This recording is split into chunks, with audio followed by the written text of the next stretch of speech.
प्रधानमंत्री मोदी साहब उनकी टीम को तारीफ करूंगा कि उन्होंने इसको भांप लिया। आप 10 सेकंड दीजिए मुझे, मैं एक्सप्लेन करता हूं। बजट में इनकम टैक्स 12 लाख तक जीरो कर दिया, उसके बाद जीएसटी के 2 स्लैब खत्म कर दिए 23 सितंबर। जो नुकसान हमें ग्लोबल स्लो डाउन की वजह से होना था वो डोमेस्टिक डिमांड बढ़ा के पूरा कर लिया।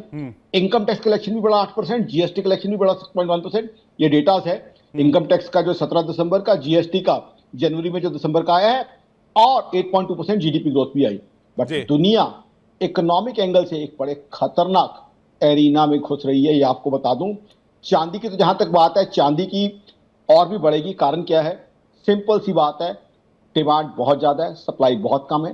इंडस्ट्रियल डिमांड आपने बड़ा खूबसूरती से एक्सप्लेन किया, चारों चीज है। उसके अलावा जियोपॉलिटिकल फैक्टर्स की वजह से मेरे दोस्त, सेफ हेवन एसेट और अपने आप को हेज करने की डिमांड, और चांदी का दूसरा भाई सोना।